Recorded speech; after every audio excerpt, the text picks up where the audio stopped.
오늘 성경은 예수님의 부활 사건이 어떻게 일어났는지 그 현장을 보여줍니다.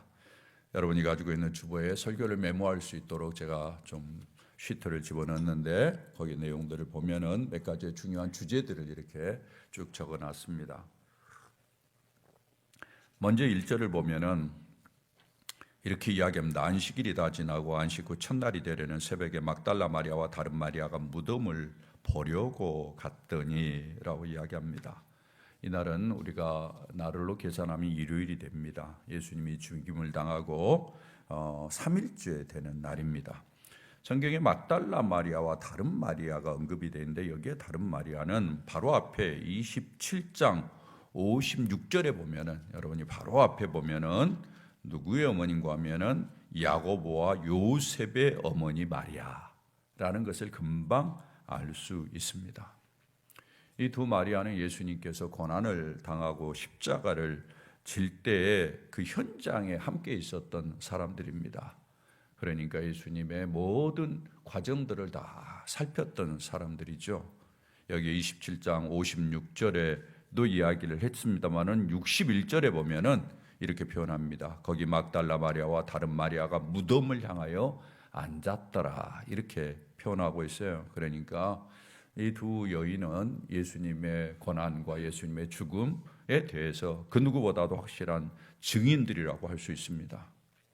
이들이 아침 일찍 예수님을 보려고 예수님의 무덤을 보려고 간 것입니다. 다른 복음서를 참고해 보면은 마가복음이나 누가복음에는 이 여인들이 향품을 가지고 간 것으로 기록되어 있습니다. 예수님이 죽은 후에 예수님의 몸에 최선을 다해서 자기들이 정성껏 주님을 섬기고자 하는 그러한 모습을 보였죠. 참 그 아름다운 모습이죠. 대부분의 많은 사람들은 누군가가 죽으면 다 끝이라고 생각하죠. 여러분 그렇지 않습니까? 인생살이도 그렇잖아요. 사람이 죽으면 그 다음에는 돌아보지도 않는다고 그렇게 이야기하지 않습니까? 그런데 이 여인은 그렇지는 않았어요. 어떻게 이들이 이렇게 할 수 있었을까?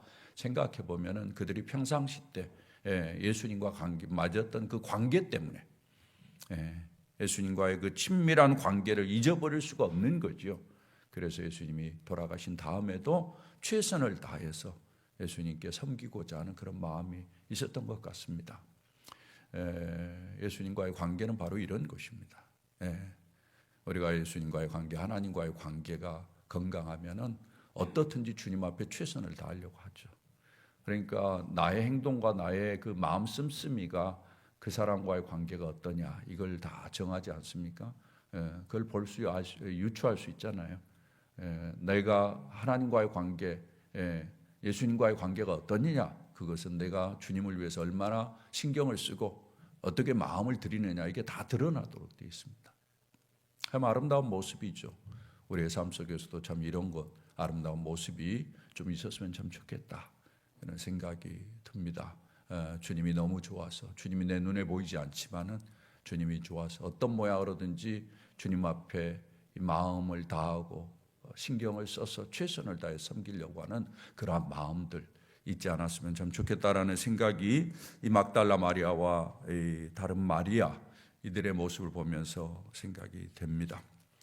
그들이 예수님의 무덤에 갔는데 이제 무슨 일이 일어났는지 2절에서 이렇게 이야기합니다. 큰 지진이 나며 주의 천사가 하늘로부터 내려와 돌을 굴러내고 그 위에 앉았다. 이렇게 표현하고 있어요. 큰 지진이 났다고 이야기합니다.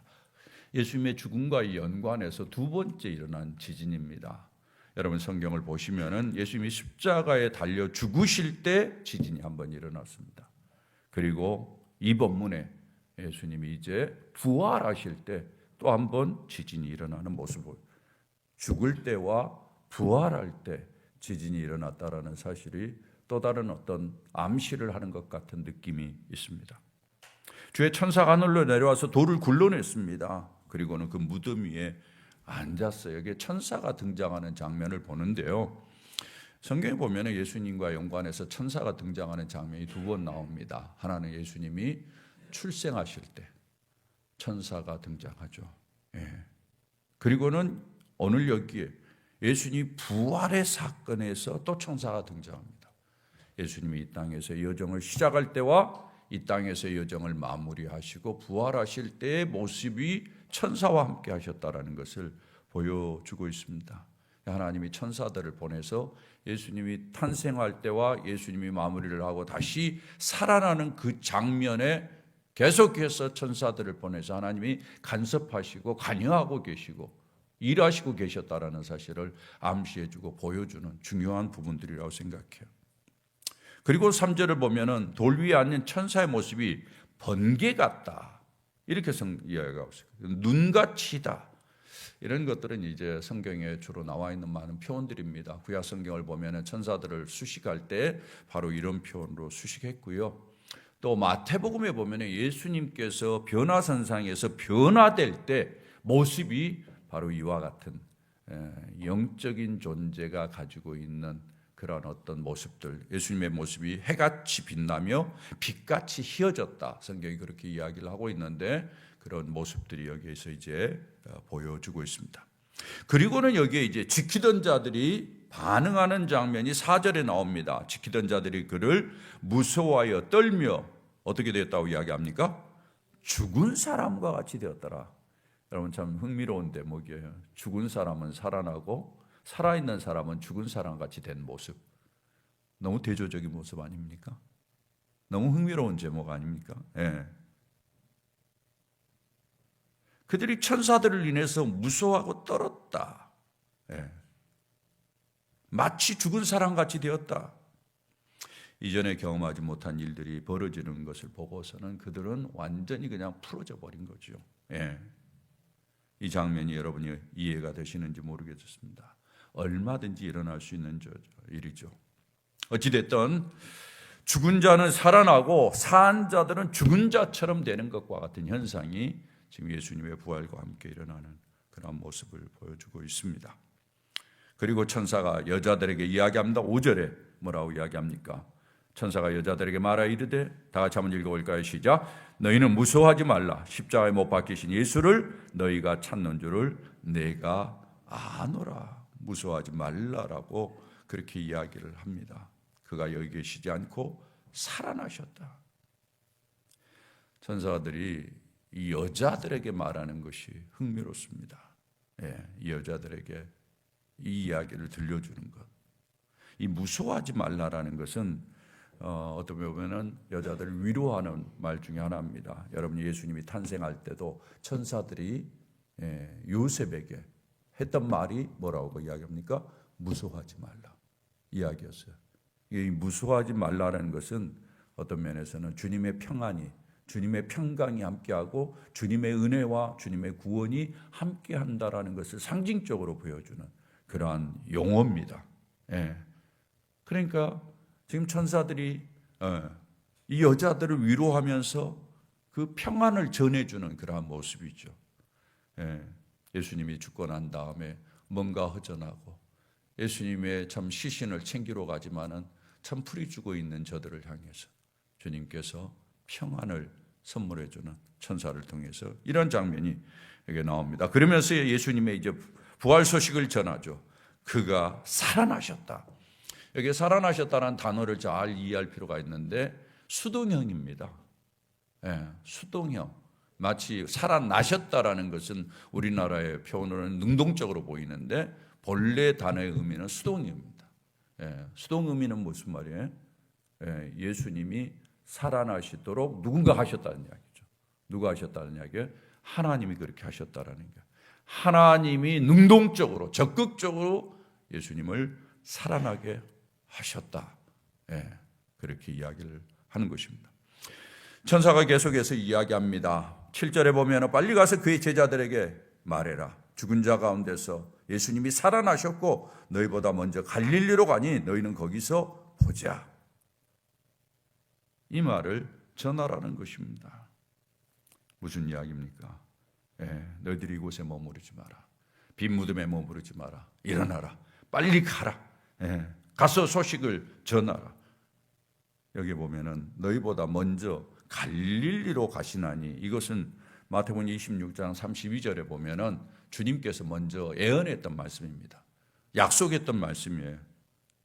내가 살아난 후에 너희보다 먼저 갈릴리로 가리라 라고 이야기했던 말씀이 그대로 이루어진 거죠. 그 이후에 이제 8절의 말씀입니다. 8절의 말씀 보면은 여러분 다 같이 한번 읽어보도록 하겠습니다. 같이 읽습니다. 그 여자들이 무서움과 큰 기쁨으로 빨리 무덤을 떠나 제자들에게 알리려고 다름질할세. 오늘 설교의 주제를 제가 여기에서 잡았습니다. 여자들이 무서움과 큰 기쁨으로 빨리 무덤을 떠났다. 제가 이걸 강조하고 싶어서 오늘 설교의 제목을 여기에서 잡았습니다만은 이들이 어찌됐든 떠납니다. 여러분 보십시오. 두려움과 염려 속에 있었지만은 천사가 전해준 소식을 듣고 그들이 두려움 속에서도 큰 기쁨, 무서움 속에서도 큰 기쁨, 이 감정이 왔다 갔다 하는 그러한 두 감정이 동시에 일어나는 모습을 여기에 보여주는 거죠. 그럴 수 있는 거죠. 충분히 그럴 수 있는 거예요. 예수님의 죽음으로 인해서 낙심하고 절망하고 있었을 때는 계속해서 두려운 것이죠. 그러나 예수님이 살아났다라는 소식을 듣고 저들이 심령 가운데 소망이 생겨난 것입니다. 기쁨이 생겨난 거죠. 만나고자 하는, 예수님을 만날 수 있다라는 감격과 함께 죽은 자가 사는 것에 대한 소망을 갖게 된 거예요. 이게 기쁨으로 표현된 거죠. 그래서 그들이 자리를 박차고 일어나게 됩니다. 그리고는 흥미로운 대목이 이제 9절에 보면은 이렇게 천사들이, 여자들이 천사들과 함께 많은 시간을 보낸 다음에 그 여자들이 예수님을 만나는 장면이 9절부터 나옵니다. 예수님이 만나서 제일 처음에 하는 이야기가 평안하냐. 예수님이 평안을 묻습니다. 여자들은 나아가서 그 발을 붙잡았다. 이렇게 성경 표현하고 있어요. 그리고 경배했다.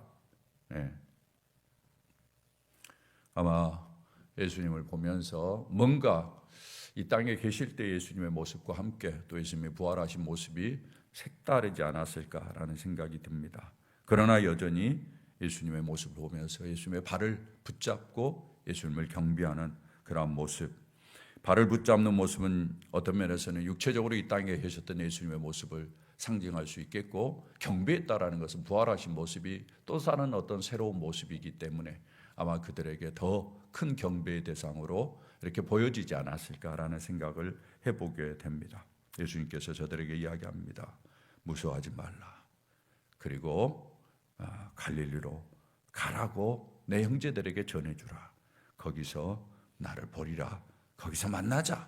주님께서 이렇게 격려하는 모습이 오늘 성경으로 이렇게 정리가 됩니다.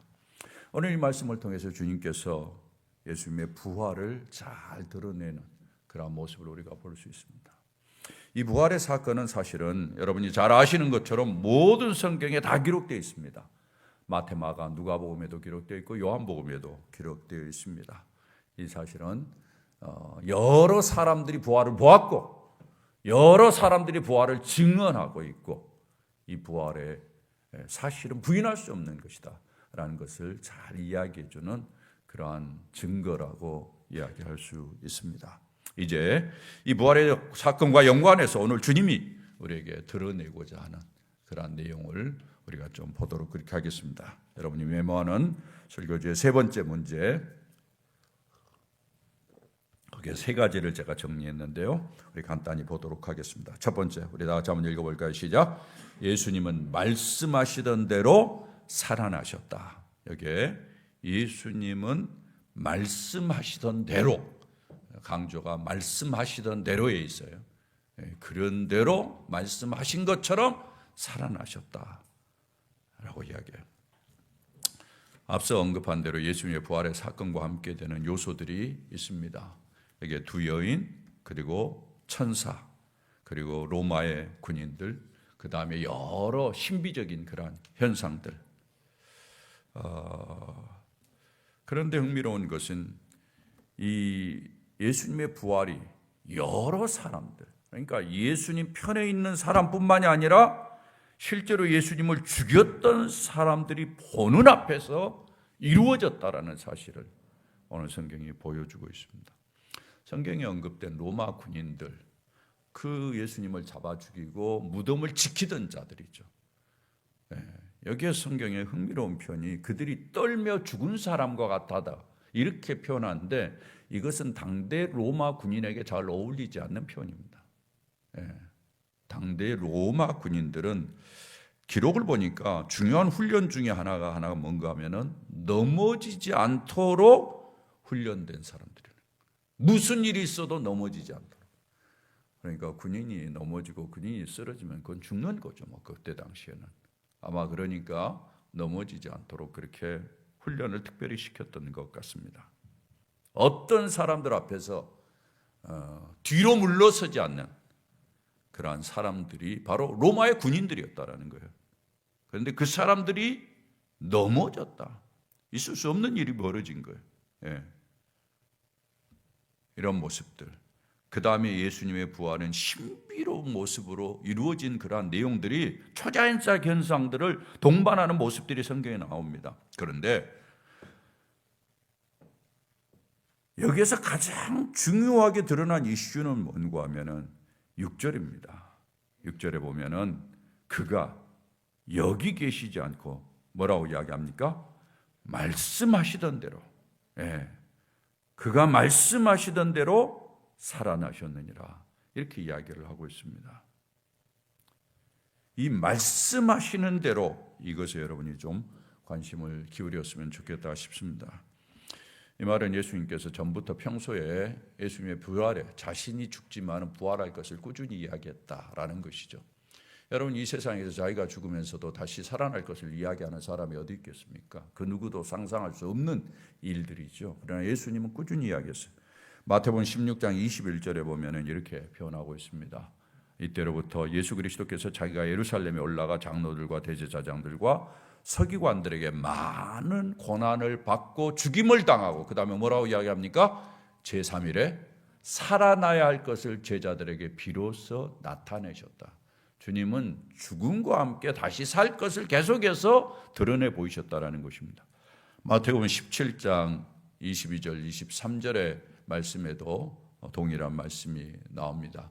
갈릴리에 모일 때 예수께서 제자들에게 이르시되 인자가 장차 사람들의 손에 넘겨져 죽임을 당하고 다 같이 한번 읽어봅니다. 시작. 제3일에 살아내려 하시니 제자들이 매우 근심하다는 제자들이 계속 이야기를 했어요. 마태복음 20장 19절에서도 주님께서 이렇게 이야기합니다. 이방인들에 넘겨주어 그를 조롱하며 채찍질하며 십자가에 못 박게 할 것이나 제3일에 살아나리라. 계속해서 예수님께서 예루살렘에서 또 예루살렘 주변에서 예루살렘으로 올라가면서 늘 반복해서 이야기했던 것이 죽지만은 산다. 이걸 계속해서 이야기하는 거예요. 이 말은 무슨 말인가 하냐? 예수님께서 이 땅에 오셔서 죽지만 살아날 것은 오랜 기간 동안 하나님의 계획 안에 있었던 거예요. 그러나 제자들은 그걸 믿지 않았어요. 예수님이 이렇게 이야기를 수차례 했음에도 불구하고 그들은 믿지 않았습니다. 그래서 예수님이 부활할 것을 기대도 안 했어요. 그런 제자들의 반응이 있었음에도 불구하고 하나님은 하나님의 계획을 이루어 가셔요. 예수님을 살리신 거예요. 앞서 살아나셨느냐라고 했는데 제가 이것을 수동태라고 그랬어요.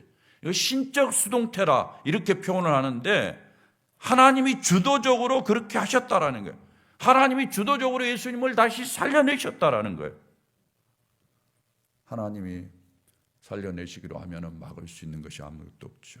그렇게 해서 부활이 이루어졌다라는 사실을 오늘 성경은 이야기해 주고 있습니다. 고린도전서 15장 15절 우리가 잘 아는 부활장이죠. 부활장에 이렇게 이야기합니다. 만일 죽은 자가 다시 살아나는 일이 없으면 하나님이 뭐라고 이야기합니까? 그리스도를 다시 살리지 아니하셨어요. 보세요. 하나님이 그를 살리지 않았다는 이야기는 하나님이 어떻게 했다는 거예요? 살렸다는 이야기잖아요. 하나님이 예수님을 다시 살렸다는 이야기예요.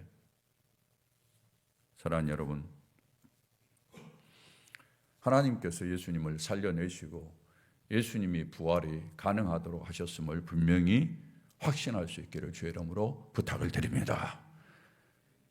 그런데 여기서 중요한 것은 뭔가 하면은 이제 이 부활이 예수님의 부활로 끝나지 아니하고 말씀하시던 대로 우리의 부활로 이어진다는 것입니다. 우리의 부활로 이루어진다는 거예요. 우리의 부활도 결국은 하나님의 의지를 따라서 하나님이 말씀하시던 대로 하나님이 원하시는 대로 우리를 부활시키는 그러한 역사가 이루어진다. 아무도 우리를 부활시키는 하나님의 일을 방해할 수 없다. 그래서 우리도 결국은 부활할 것을 암시하고 있는 것임을 우리가 놓치지 말아야 됩니다. 고린도전서 15장 51절에 보면은 이렇게 이야기합니다. 여러분 다 같이 한번 읽어보도록 하겠습니다. 같이 있습니다. 보라, 내가 너희에게 비밀을 말하노니 우리가 다 잠잘 것이 아니요 마지막 나팔에 순식간에 호련히 다 변화되리니. 우리가 잠자지 않는다. 잠잔다는 이야기는 성경에서 죽음을 이야기하는 거예요. 다 죽는 것이 아니라는 거예요. 마지막 날에 이 땅에서 죽지만은 완전히 사라지지 않는다라는 거예요. 마지막 나팔 순간에 나팔의 순식간에 호련히 다 변화되는 일들이 벌어지는데 54절에 이렇게 이야기를 합니다. 여러분 다 같이 한번 읽어보도록 하겠습니다. 같이 있습니다. 이 썩을 것이 썩지 아니함을 입고 이 죽을 것이 죽지 아니함을 입을 때에는 사망을 삼키고 이기리라고 기록된 말씀이 이루어지리라. 뭐예요? 죽을 것이 죽지 아니함을 입는 때, 사망을 이기는 때, 그때가 이루어진다. 이 말씀, 기록된 말씀, 주님이 말씀하신 것이 이루어진다라는 거예요. 이 말은 무슨 말인 거예요? 하나님이 예언하시고 하나님이 말씀하시고 예수님께서 보여주셨던 대로 하나님이 말씀하시는 대로 너희도 살아날 것인 것을 우리에게 확실하게 드러내 보여주시는 것입니다. 할렐루야. 저는 이런 면에서 부활을 믿습니다. 사랑하는 여러분, 우리가 이 땅을 살면서 예수님의 부활을 꼭 믿으셔야 됩니다. 그리고 예수님이 부활한 것처럼 내가 다시 부활할 것을 믿으십시오. 그렇게 인생을 살면 여러분의 인생이 달라지리라고 그렇게 저는 확신합니다.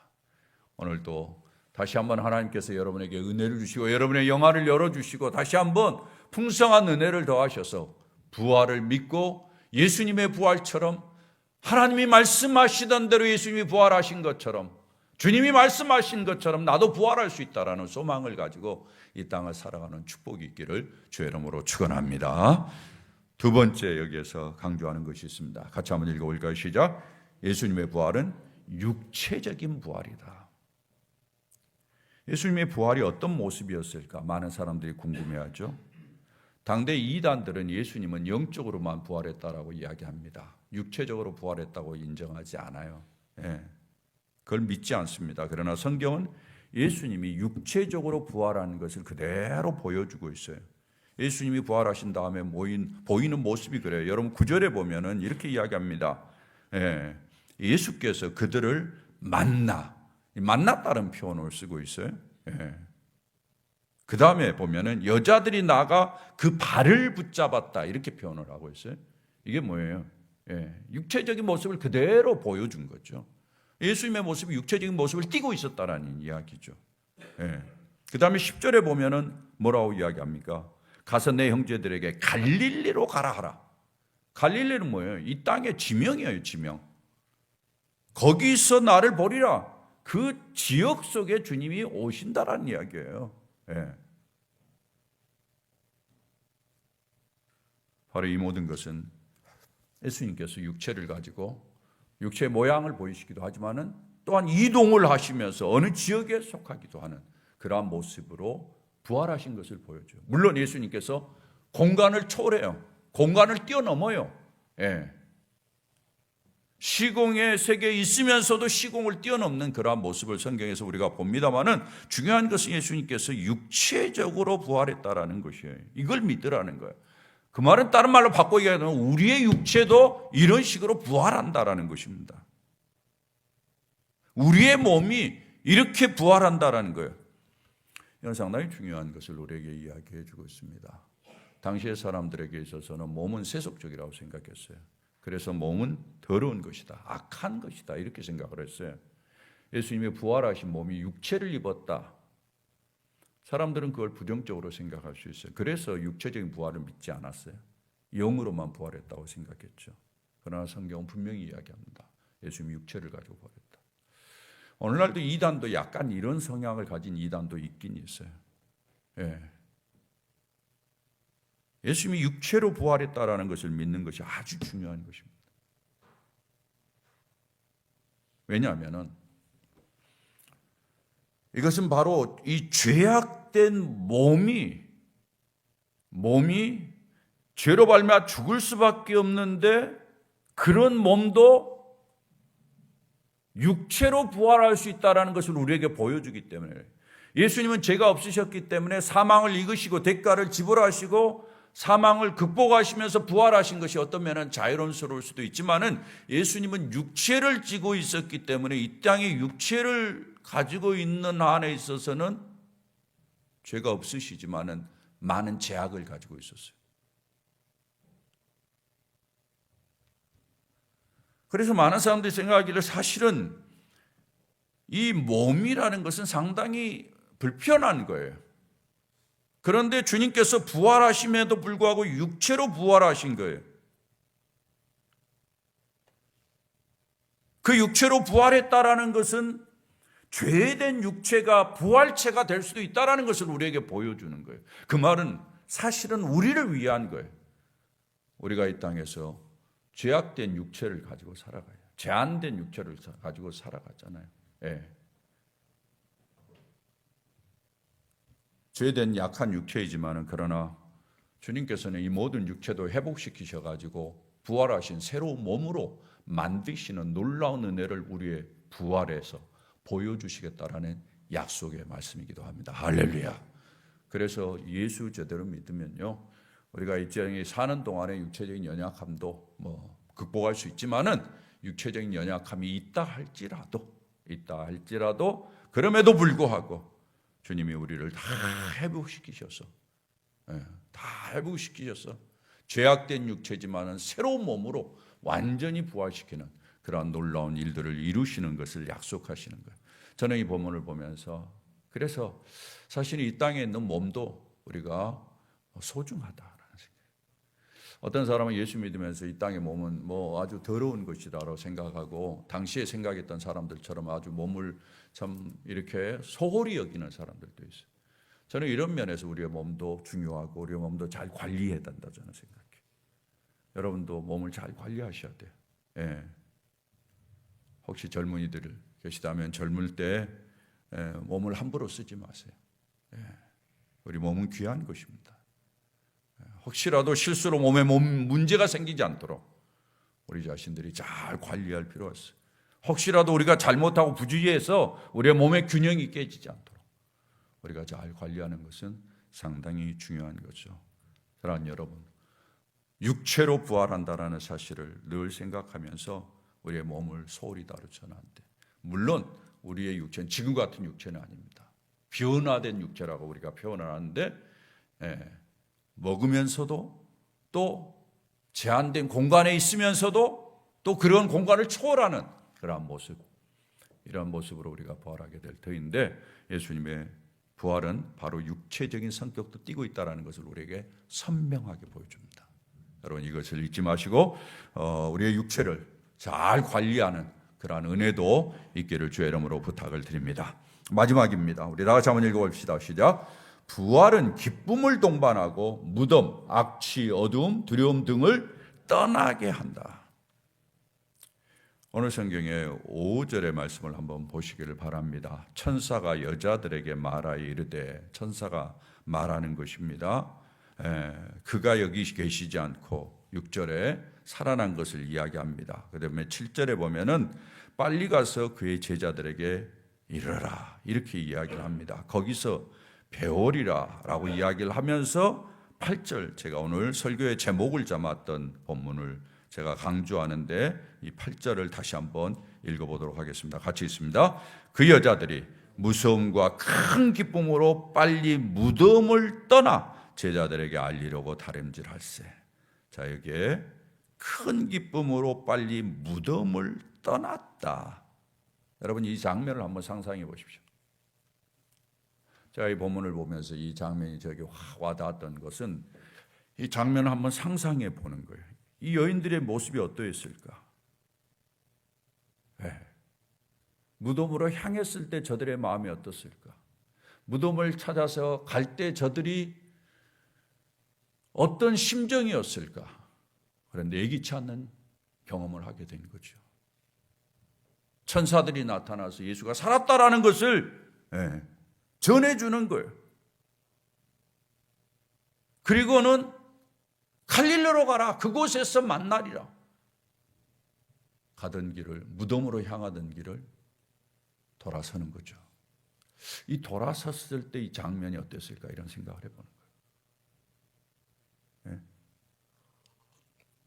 무덤을 향해서 가고 있어요. 천사들이 나타나서 전해주신 소식을 들었어요. 그가 여기 계시지 않고 살아났다. 무덤을 향하던 마음에서 완전히 돌아서서 완전히 유턴해서 갈릴리로 향해서 가는 그 여인들의 모습이 어땠을까? 어땠을 것 같습니까, 여러분? 축 처져서 갔을까요? 신발 끌찍찍 끌으면서 갔을까요? 어땠을 것 같아요? 귀찮게 하네 이러면서 갔을까요? 어떻게 갔을 것 같아요? 저는 이 기분을 압니다. 이 기분을 압니다. 제가 청소년기 때 부활절에 새벽 기도를 마치고 돌아서서 나갈 때 그 기분이 이런 기분이었으니까요. 돌아서서 나갈 때 뛰어나갔어요. 감사가 있었어요. 기쁨이 있었어요. 감격이 있었어요. 다시 살아날 것에 대한 소망, 그리고 이 땅을 살아낼 가치, 이 땅에서 내가 해야 될 일에 대한 어떤 기대, 이런 것들을 바라보면서 박차고 일어났던 그 기억이 있어요. 아마 이 여인들을 생각하면서 제가 그런 생각이 들어요. 제가 이 본문을 보면서 흥미로운 대목은 이 여인들과 대조해서 누구를 생각해 보는 거니? 로마의 군병들을 생각해 봐요. 여러분, 똑같은 예수님의 부활의 사건을 접했어요. 그러나 여인들은 그 무덤을 박차고 뒤로 돌아서 예수님을 만나러 뛰어나간 거예요. 그러나 그 무덤을 지키던 군사들은 똑같은 부활을 보았지만은 그 자리에 머물러 있었어요. 두려움으로, 떨림으로. 여러분, 만약에 여러분들이 그 자리에 있었다면 어땠을 것 같습니까? 사랑하는 여러분, 저는 이것이 부활이 주는 선물이라고 생각합니다. 예수 그리스도의 부활을 접하고 예수 그리스도를 만나는 사람들에게서 느끼는 그러한 감격 중에 하나가 있다면은, 이전에는 두려움이요, 염려요, 걱정이며 좌절이며 낭망이었지만은 부활을 접하고 난 다음에는 소망을 갖게 되고 희망을 갖게 되고 어두움에서 떠나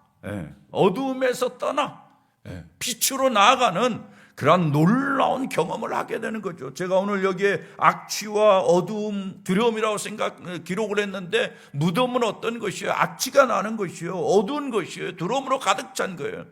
그러나 그것을 뒤로 하고 유턴해서 소망과 기대와 환희를 가지고 앞으로 나가는 여인들의 모습, 이것이 저는 크리스찬의 모습이라고 믿습니다. 사랑하는 여러분, 우리가 부활을 경험하고 산다면 우리 인생은 달라지죠. 그래서 초대교회 성도들은 바로 이런 경험이 있었기 때문에, 그들이 부활하신 예수님에 대해서 이런저런 모양으로 들었기 때문에 그들은 가만히 있지 않았어요. 계속해서 나가서 증언하고 다른 인생을 살았어요. 그래서 그 짧은 시간에 세계를 바꾸는 역사가 일어났던 거죠. 오늘날 교회가 유지되는 것 중에 하나는 예수 그리스도의 부활을 경험한 사람들의, 예수 그리스도의 부활을 믿는 사람들의 삶의 역동성이 오늘날 교회를 만든 거죠. 그래서 이 소식을 알리고 전하고, 저는 청소년 시절의 부활의 감격으로 말미암아 저의 인생을 살아왔다라고 해도 과언이 아니라고 이야기할 수 있을 것 같습니다. 예수를 믿고 나서 이런저런 핍박이 있었지만은 예수 그리스도의 부활의 감격이 그 핍박을 이기게 만들었고, 군대에 가서 군대에 많은 핍박을 받았지만은 그 가운데서 그 모든 것을 이기게 하셨고, 주님을 위해서 헌신했지만은 모든 것이 순적한 것이 아니고 이런저런 고통과 아픔들이 많이 있었지만은 그 고생을 이기게 하셨고, 인생의 여러 장애물들, 환난들, 핍박들, 여러 어려움들, 이런 것들을 하나하나 뛰어넘을 수 있는 그러한 은혜를 주님이 주셨습니다. 사랑하는 여러분, 저에게만이겠습니까? 예수 그리스도의 부활을 마음속에 담고 살아가는 모든 사람은 동일한 것을 경험하려고 저는 믿습니다. 사랑하는 여러분, 우리는 어떤 세계관을 가지고 사느냐에 따라서 인생을 다르게 삽니다. 여러분의 머릿속에 어떤 세계관이 있습니까? 이렇게 살다가 죽는 세계관을 가지고 있습니까? 죽음이면 끝이다 라는 세계관을 가지고 산다면 여러분 아무런 소망이 없을 것입니다. 그러나 크리스천은 그런 세계관으로 사는 사람들이 아닙니다. 크리스천은 부활의 세계관을 가지고 사는 사람입니다. 육신은 쇠퇴하나 영혼은 날로 새로워질 것이요, 육신은 이 땅에서 마무리되나 하나님 나라에서 다시 깨어날 거, 우리 예수님 다시 오는 날 우리가 부활할 거요. 그 믿음으로 살아갑니다. 그러니까 이 땅에 사는 동안에 어떤 것도, 어떤 환경도, 비록 그것이 어둠이고 좌절이고 낙심이고 썩어지는 것과 같은 그러한 것들이지만 그런 것들을 뛰어넘으면서 승리로, 절망이 아니라 감격으로, 기쁨으로 인생을 살아낼 수 있으라 저는 확신합니다. 이런 은혜가 우리 모든 식구들에게 있기를 바라고, 이런 세계관으로 여러분의 삶이 더욱더 복된 축복이 있기를 주의 이름으로 축원합니다.